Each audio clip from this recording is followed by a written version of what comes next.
A little girl in a tattered red dress finds a dying boy and a phone with one emergency contact, while the Mafia boss on the other end realizes too soon that a stranger's call will unravel the walls he's built between mercy and survival.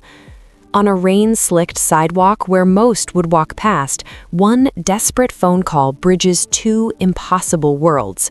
A child with nothing becomes the lifeline for a teenager clinging to life, and the man who answers, a figure of absolute power, is forced to face a truth that threatens his empire.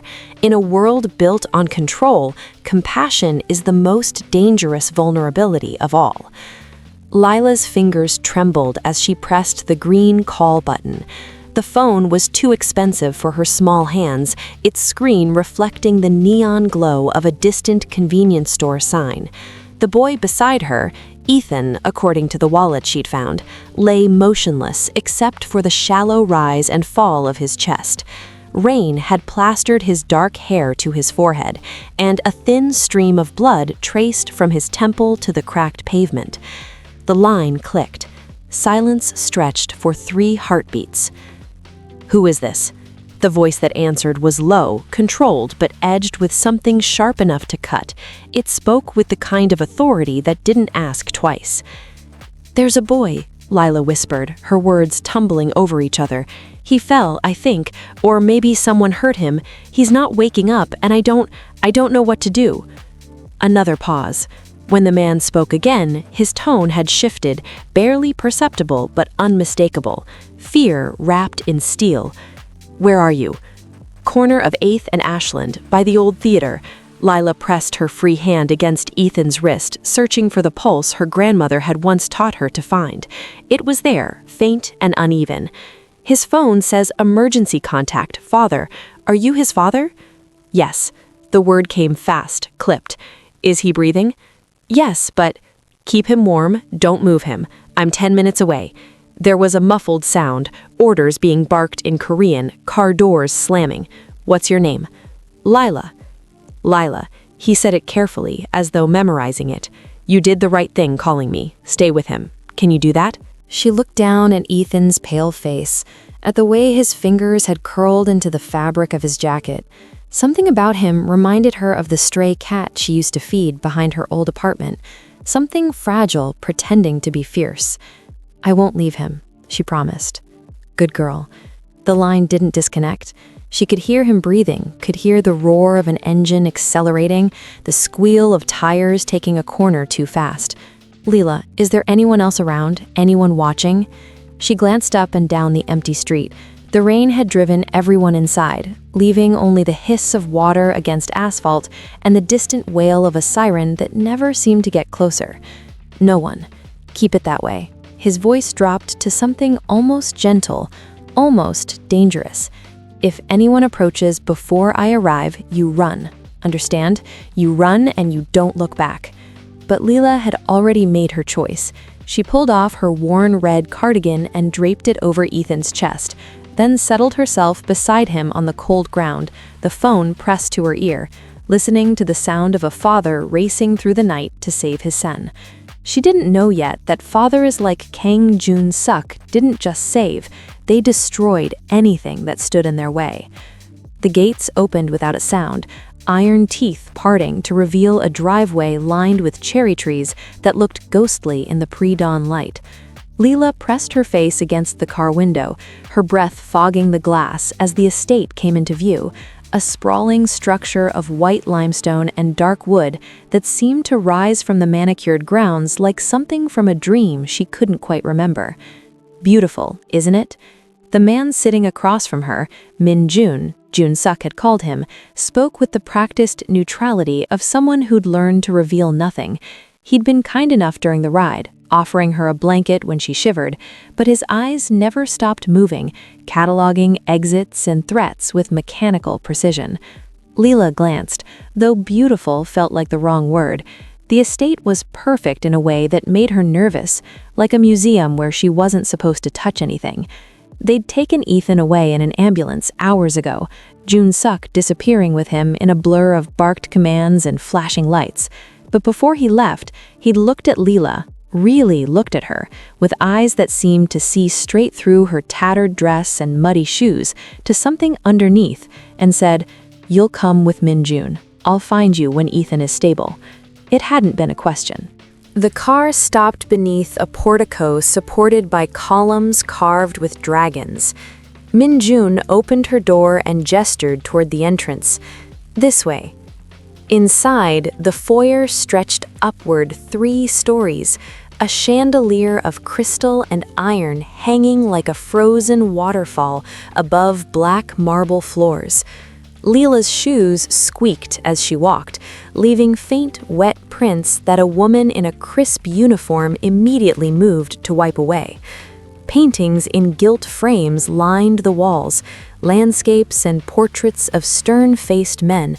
But it was the other details that caught Leela's attention. The decorative vase in the corner that sat at exactly the right height to conceal a person. The mirror positioned to reflect the front entrance. The way every door they passed stood slightly ajar, as though someone needed to see what lay beyond at all times. Min-jun led her up a curved staircase, his hand resting casually near his hip, where his jacket didn't quite hide the shape beneath. "You'll stay in the east wing. There's a bathroom attached, clothes in the closet. Help yourself to anything you need." He opened a door to reveal a bedroom larger than the apartment Leela had shared with her grandmother.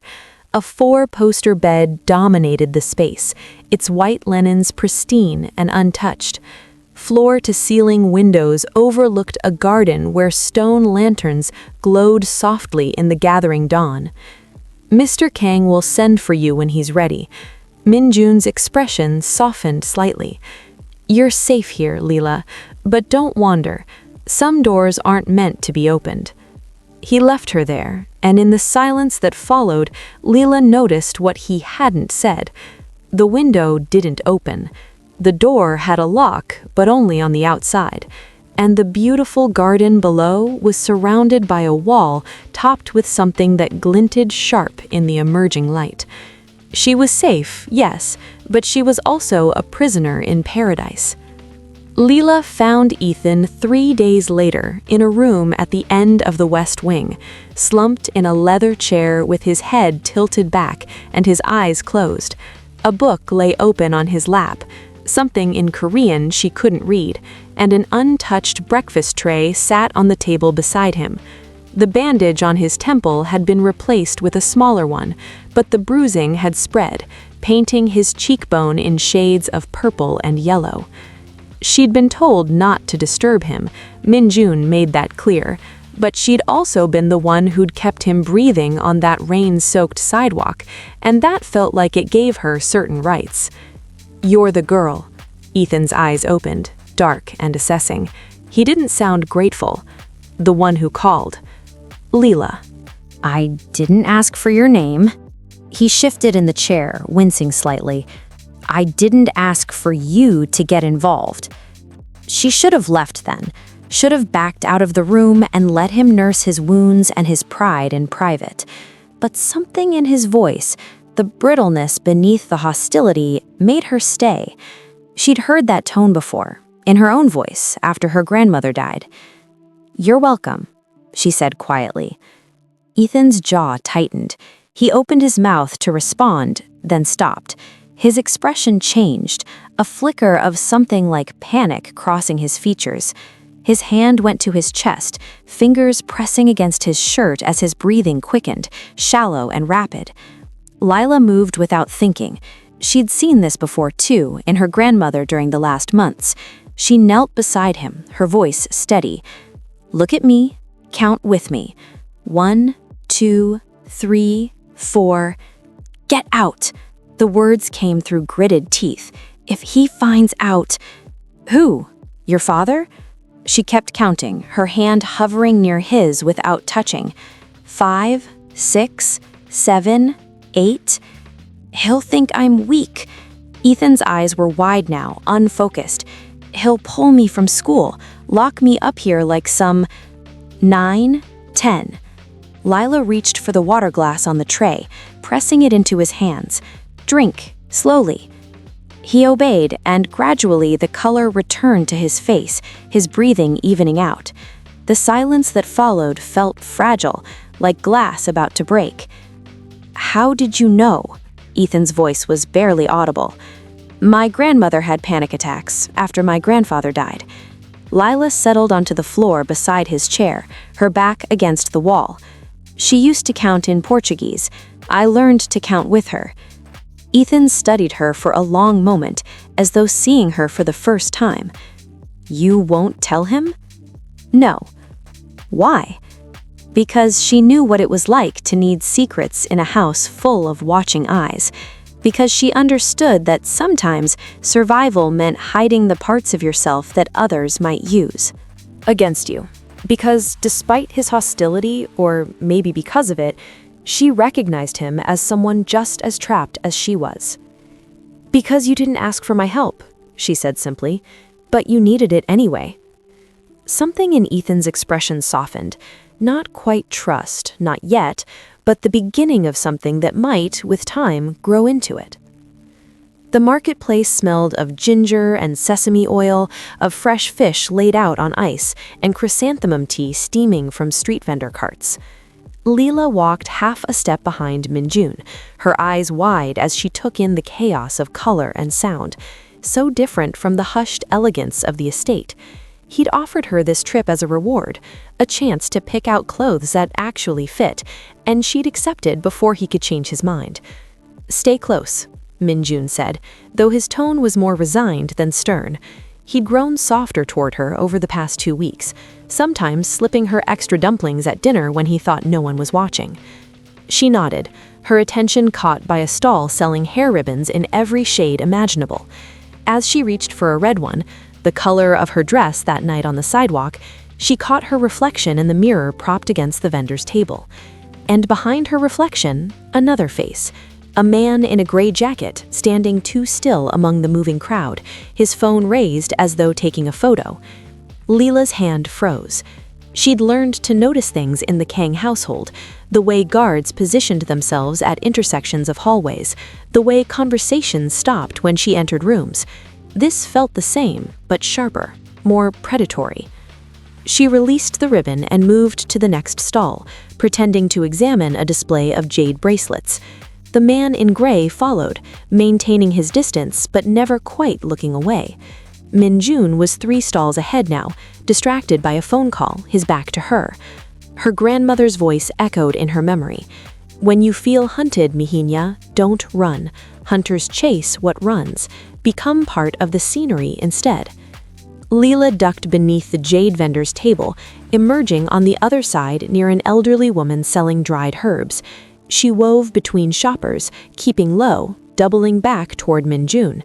The man in gray quickened his pace, speaking urgently into his phone in sharp, clipped syllables she couldn't understand. "Minjun." She tugged his sleeve, interrupting his call. Her voice came out steadier than she felt.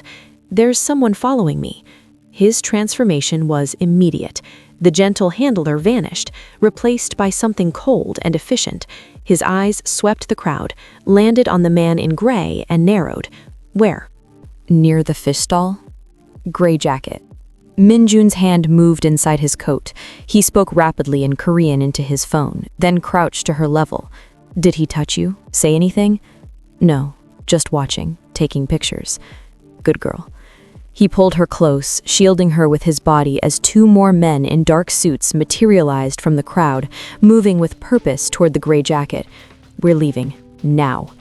They walked quickly toward the car, Minjun's hand firm on her shoulder. Leela glanced back once and saw the man being cornered near the fish stall, his phone confiscated, his expression shifting from predatory to prey. In the car, Minjun made another call, this one to Junseok. Leela heard only fragments, compromised, photographed. They know about her, but it was enough. She'd thought the walls around the estate were meant to keep the world out. She understood now they were also meant to keep her in. Because somewhere in the city, someone had decided that a little girl in a red dress was worth watching, worth hunting. Junseok's office smelled of leather and smoke, though Leela had never seen him with a cigarette. He stood by the window overlooking the garden, his back to her, hands clasped behind him. The tattoos on his neck, a dragon's tail she'd learned, disappeared beneath his collar like secrets he wore on his skin. "Sit," he said, without turning. She chose the chair farthest from his desk, her feet dangling about the floor. 2 days had passed since the marketplace, 2 days of increased security and hushed conversations that stopped when she approached. Ethan had told her not to worry, but his eyes said otherwise. When Junseok finally faced her, she was struck again by how different he looked from that first phone call. Then he'd been only a voice, fear wrapped in steel. Now she could see the gray threaded through his black hair, the scar that cut through his left eyebrow, the weight he carried in the set of his shoulders. "You saved my son's life," he began, his voice measured. "For that you have my protection, but protection comes with a price in this world." Leela said nothing. She'd learned that men like Junseok valued silence more than empty words. "The people who watched you in the market, they're enemies of mine. Rivals who would use anything I care about as a weapon." He moved to his desk, opening a drawer to retrieve a photograph. He placed it in front of her. "That's my daughter, Mireille. She was 6 in this picture." The girl in the photo had Ethan's eyes and Junseok's sharp cheekbones. She wore a yellow dress and held a balloon, her smile bright against the backdrop of a park Lila didn't recognize. "Was?" The word slipped out before she could stop it. "They took her to punish me for a territory dispute, 17 years ago." His fingers traced the edge of the photograph, a gesture so gentle it seemed impossible from hands she knew could kill. "I got her back, but too late. She survived 6 days before the trauma took her." Lila's throat tightened. She wanted to say she was sorry, but the words felt insufficient, like trying to fill an ocean with a teaspoon. "I'm telling you this because you need to understand what staying here means." Junseok's gaze held hers, unflinching. "If you leave, I'll arrange a safe place for you. New city, new identity, enough money to start over. But if you stay, you become part of this family. And that means you become a target. There's no middle ground." "Ethan needs me," Lila said quietly. "Ethan is not your responsibility. Neither was calling you that night." She met his eyes, surprised by her own boldness. "But I did it anyway." Something flickered across Junseok's face. Recognition, perhaps, or respect. He returned the photograph to the drawer, closing it with a soft click. "You have until morning to decide. Choose carefully, Lila. Loyalty in this house is everything, but it costs everything too." As she left, he'd already known her answer. The choice he'd offered was an illusion, a test of character disguised as freedom. She'd passed the moment she refused to run. The envelope arrived on a Tuesday, slipped beneath the estate's gate during the 3-minute gap when the security shift changed. Min-jun found it first, his face draining of color as he read the contents before sealing it in a plastic bag and bringing it directly to Junseok. Lila learned about it from Ethan, who'd overheard the guards talking. "They sent a message," he said, his voice tight as they sat in the library. "About you." "What kind of message?" He hesitated, then pulled out his phone, showing her a photo he'd taken of a document on his father's desk when no one was looking. The image was slightly blurred, but Lila could make out her name at the top, and beneath it another name that made her blood run cold. Christina Monroe, last known address 4782 Bellwood Avenue, apartment 12. Her aunt, her grandmother's sister, the only family Lila had left, though they'd lost touch after the funeral when Christina moved across the city for work. Lila had written her address down in a notebook she'd carried that night, the notebook that had been in her pocket when they brought her to the estate, the notebook that had disappeared from her room a week ago. "They have her location," Lila whispered. "They know about her." The door opened. Junseok entered with Min-jun at his heels, his expression carved from granite. He took the phone from Ethan without a word, his jaw tightening as he confirmed what his son had shown her. "It's from the Hwang Syndicate," Junseok said, addressing Lila directly. "They're offering a trade, your aunt's safety in exchange for information about my operations, delivered by you."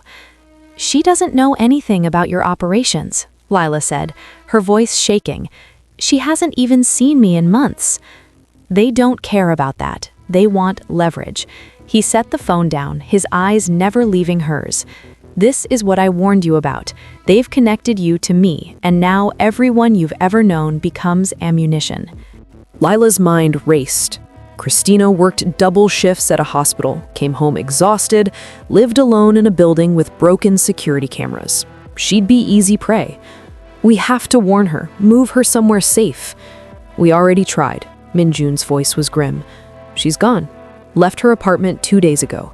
We've had people watching since the marketplace incident, but she vanished before we could make contact." They already have her. The realization hit Lila like a physical blow. This isn't an offer, it's a threat. Junseok's silence confirmed it. Ethan stood, his hands clenched into fists. "So what do we do?" "We don't do anything." Junseok's tone brooked no argument. "This is my problem to solve." But Lila was already shaking her head. She thought of Christina's laugh, the way she used to braid Lila's hair before school, the letters she'd sent after the funeral promising they'd be together again soon. Promises life hadn't let her keep. "She's my family," Lila said quietly. "That makes it my problem too." Junseok studied her for a long moment, something like resignation crossing his features. He'd warned her about the cost of loyalty. Now she was learning the price wasn't always paid by those who chose it. The war room, that's what Ethan called it, occupied the basement level beneath the east wing. Lila had never been allowed down here before, but tonight the rules had changed. Maps covered every surface, marked with red pins and Korean characters she couldn't read. Junseok stood at the center, surrounded by a dozen men in dark suits, their voices a low rumble of strategy and contingency plans. "The exchange is set for midnight at the old shipping yards near Pier 19, Minjun was saying, pointing to a location on the harbor map.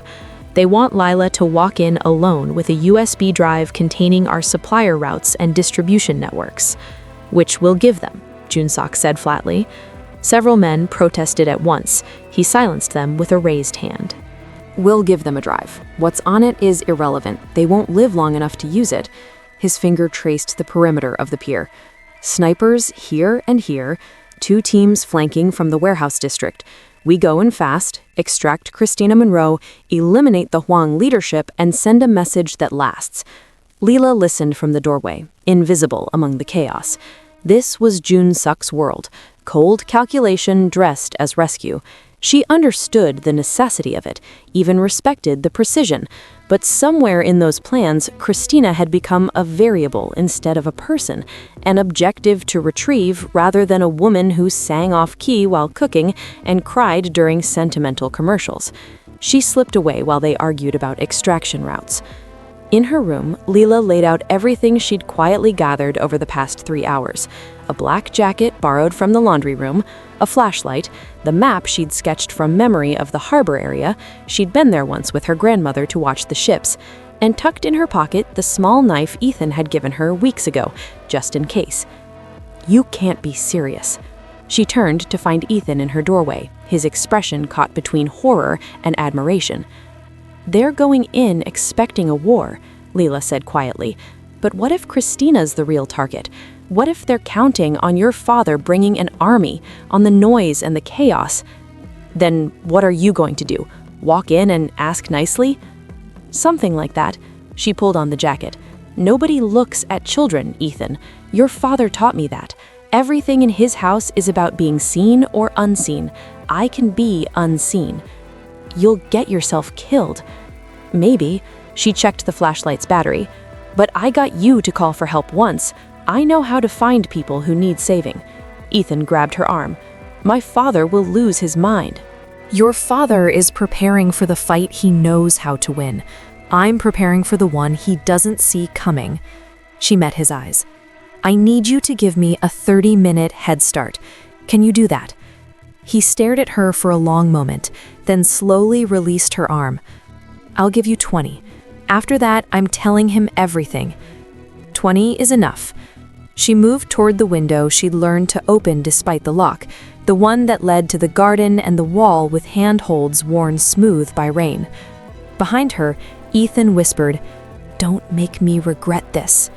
But Leela was already gone, a shadow slipping between shadows, toward the docks where loyalty would be tested and family would be defined not by blood, but by who you refused to abandon.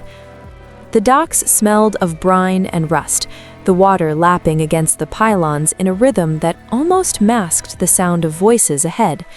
Leela crouched behind a shipping container, her breath visible in the cold pre-dawn air. She'd arrived an hour early, just as she'd planned, and used the darkness to map every exit, every gap between the stacked cargo. Through a crack in the container wall, she could see them. 5 men, maybe 6, gathered around a woman zip-tied to a metal chair. Christina's hair hung limp over her face, but Leela recognized the hospital scrubs, the silver bracelet her grandmother had given both sisters. A bruise darkened her aunt's cheek. The man standing closest, tall with a serpent tattoo coiling up his neck, checked his watch. Kang should be here soon, and the girl. "You really think he'll send a child into this?" another asked. "He won't have a choice. That's what makes it beautiful," Serpent Neck laughed. "He comes heavy, we scatter and detonate the charges under the pier. He sends the girl, we get our information and his weakness all at once." Explosives. Junseok was walking into a death trap and he didn't know it.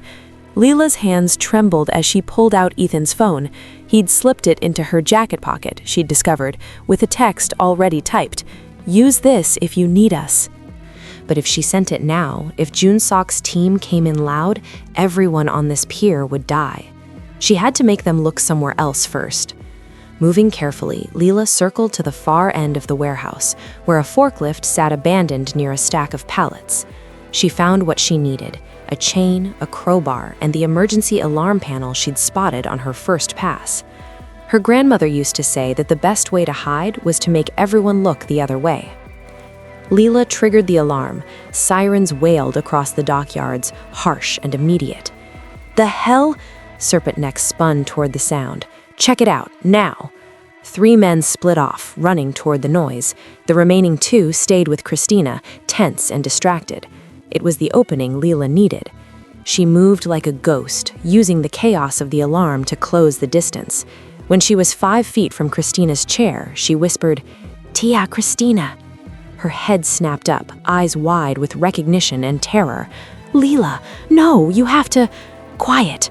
Leela produced the knife, sawing at the zip ties. Her hands worked fast, muscle memory from helping her grandmother in the kitchen, translating to this desperate moment. The ties broke. Christina surged to her feet just as one of the guards turned. "Hey!" But Leela had already sent Ethan's text, and in the distance she heard what she'd been waiting for: the roar of engines, the coordinated chaos of Junseok's arrival. The remaining guards reached for their weapons, torn between the hostage escaping and the army descending on their position.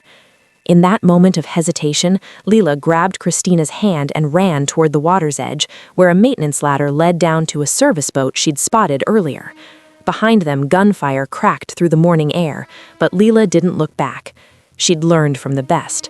Sometimes the smallest piece on the board was the one no one saw coming. The sun rose over the Kang estate 3 days later, painting the limestone walls in shades of gold and amber. Leela sat in the garden, her garden now, she'd started thinking of it, with Christina beside her on the stone bench. Her aunt's bruises had faded to yellow, and the haunted look in her eyes had begun to soften, replaced by something closer to wonder as she took in the cherry trees and the koi pond that reflected the morning sky. "You saved my life," Christina said quietly, for perhaps the 100th time since the docks. "We saved each other."